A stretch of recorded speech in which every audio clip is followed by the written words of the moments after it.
यहाँ पर हमारी 5वें सप्ताह के चौथे दिन कक्षा 3 की हिंदी भाषा की शिक्षण योजना प्रस्तुत है और इसका उद्देश्य बच्चे विद्यालय में खुशी व आनंद महसूस कर सके और सामाजिक एवं भावनात्मक जुड़ाव उनके मध्य हो सके। प्रथम कालांश की हम जब शुरुआत करेंगे तो वो मौखिक भाषा विकास का है और हम सबसे पहले कोई भी कविता, बाल गीत, कहानी या खेल गतिविधि से इसकी शुरुआत करेंगे ताकि अपनी कक्षा का जो वातावरण है उसको सौहार्दपूर्ण बना सके। फिर उसके बाद हम सभी बच्चों को गोल घेरे में खड़ा करेंगे और आप स्वयं भी इस गतिविधि का हिस्सा बन सकते हो। बच्चों को पहले इंस्ट्रक्शन दे देंगे कि किस तरह से गतिविधि की जाएगी।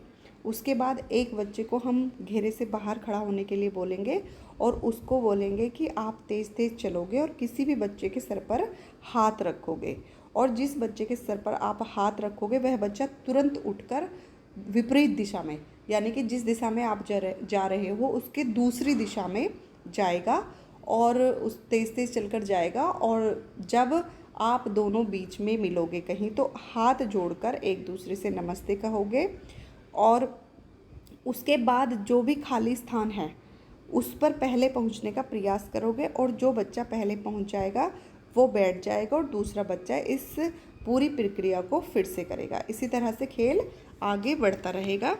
खेल के दौरान शिक्षक इस बात का ध्यान रखें कि बच्चों को चोट ना लगे और इससे दूसरी क्लास हमारी प्रभावित ना हो।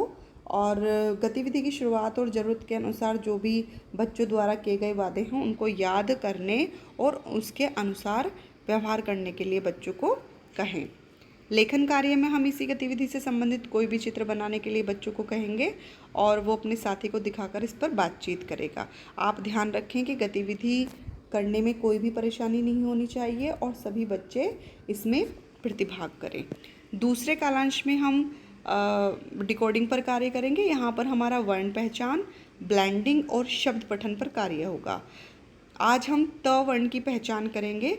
तो जिस तरह से हम अपना वर्ण पहचान करते हैं रोज़ाना कि पहले त से कोई भी शब्द बच्चों से पूछेंगे, उसे ब्लैक बोर्ड पर लिखेंगे, 2-3 बार उसका उच्चारण करेंगे, फिर बच्चों का ध्यान पहली ध्वनि पर आकर्षित करेंगे, फिर बार बार उसका उच्चारण करेंगे और बच्चों से त से शुरू होने वाले विभिन्न शब्दों को पूछेंगे और फिर त वर्ण पर गोला बनाएंगे।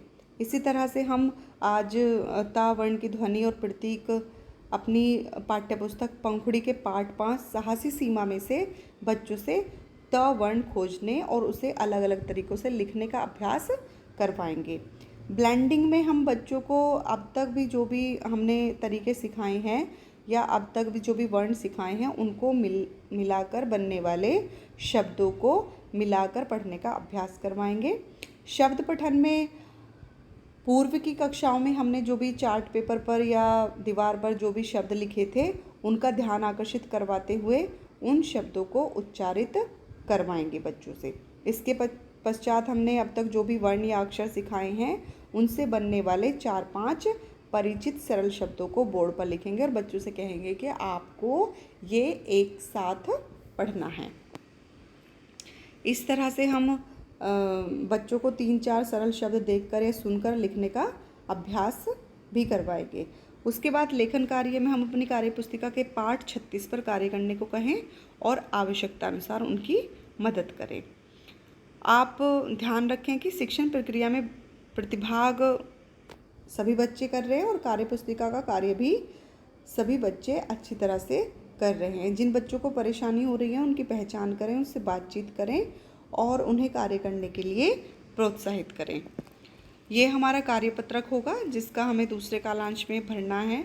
इस तरह से त ध्वनि के शुरू होने वाले चित्रों पर सही का निशान लगाएं, त वर्ण पर गोला बनाएं। इस तरह से ये हमारा कार्यपत्रक होगा और इसको आप डिस्क्रिप्शन से जाके डाउनलोड कर सकते हैं।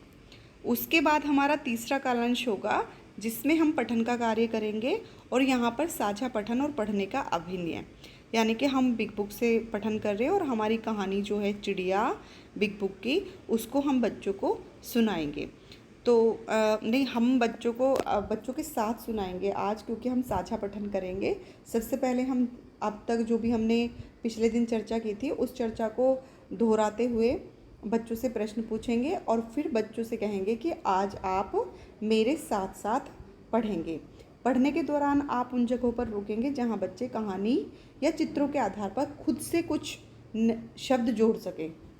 इस प्रक्रिया को आप 2-3 बार दोहराएंगे और फिर कहानी के बारे में बच्चों से बातचीत करते हुए कुछ खुले छोर के प्रश्न पूछेंगे। और कहानी के दौरान जो भी कठिन या अपरिचित शब्द पर आपने पिछले दिन भी कार्य किया था या आज भी अगर कार्य होगा तो उस पर बात करेंगे और फिर बच्चों से कहेंगे कि आप इन शब्दों से नए वाक्यों का निर्माण करें। फिर 5-6 बच्चों को हम बिग बुक पढ़ने के लिए बुलाएंगे और उसके बाद सबसे लास्ट में हम चार्ट पेपर जो है हमारा, जिस पर हमने शब्द लिखे हैं, उनको बच्चों को पढ़ने के लिए कहेंगे। इसके बाद ध्यान रखेंगे कि सभी बच्चे साझा पठन में हिस्सा ले पा रहे हैं, क्योंकि बच्चों ने पढ़ने का प्रयास किया।